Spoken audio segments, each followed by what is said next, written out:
Affordable. Luxury. No, affordable is the way to go. Forget about affordable. Luxury is the only thing worth your time and your money. That's older than which came first, the chicken or the egg. Let's explore this question of affordable versus luxury on this episode of Adventures with Time.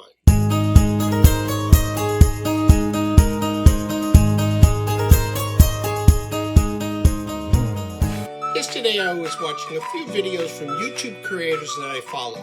Random Rob and Jeffrey McMahon both coincidentally discussed a journey into luxury watches. Specifically, why we, as watch enthusiasts, may venture into luxury watches, and if by doing so, turn our backs on affordable and mid-tier watches. I'll leave links to both Rob's and Jeff's videos in the description below. No matter how you define watch price tiers, there is a path that many watch enthusiasts take to move up to higher tiers. It's this path that I'd like to discuss. Is this path preordained, and is it a migration or expansion? In other words, do we, as watch aficionados, inevitably change our interest to pursue higher-end watches? And is that change to the exclusion of lower-tier watches? Over my almost 4 years as a watch collector, I've received several comments to my videos that upper-tier watches are the only acceptable area for real watch collectors, and that I'd eventually end up there. However, I think those with this mindset are in the minority. Everyone has their own rationale and approach to luxury watches.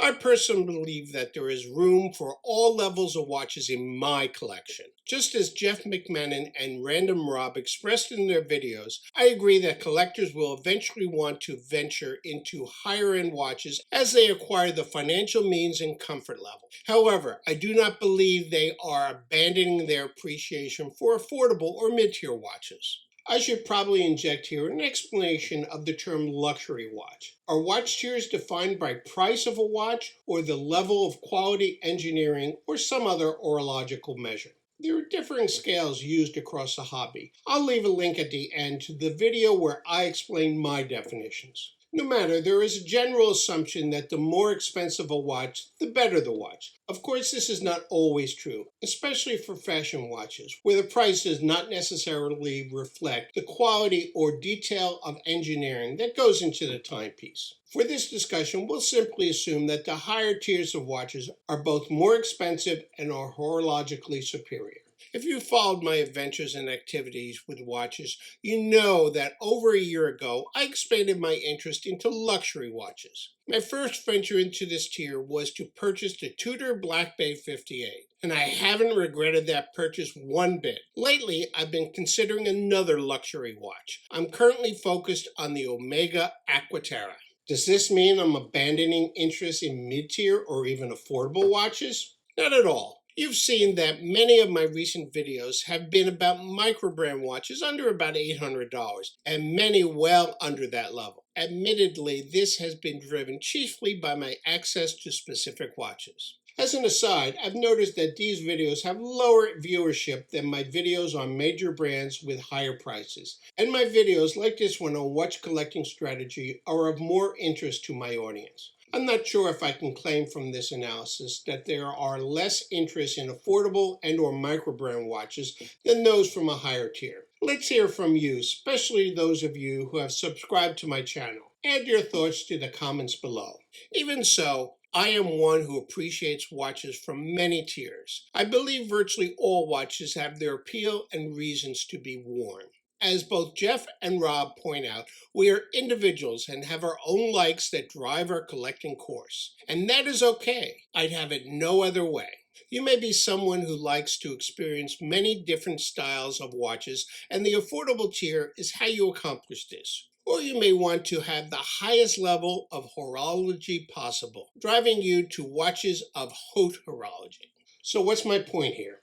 Jeff laid out 5 arguments or excuses for buying a luxury watch, and Rob discussed why he purchased his luxury watches, along with several of his non-luxury watches. My point is that it is natural as a collector or enthusiast of watches, as it is with many other hobbies, to want to expand one's experience into grander, or should I say more imposing watches. These are the more expensive watches, or watches that require greater examination to make a selection, since they are not purchased as readily as the more affordable watches. For most of us, it takes time to save the money required to make a purchase, and we want to have confidence we are making a suitable decision. This is a common journey within horology, and we each make our own path on this journey and in different time frames.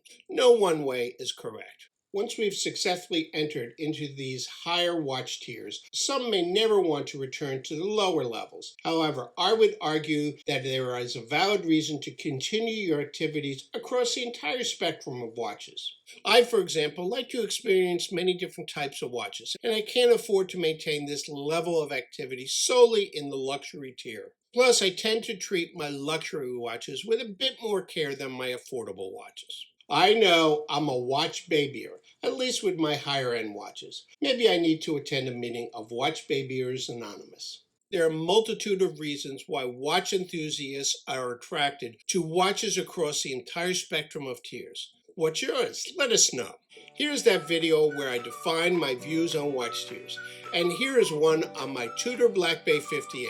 I think you'll enjoy them. Thanks for watching, and I'll see you in my next video.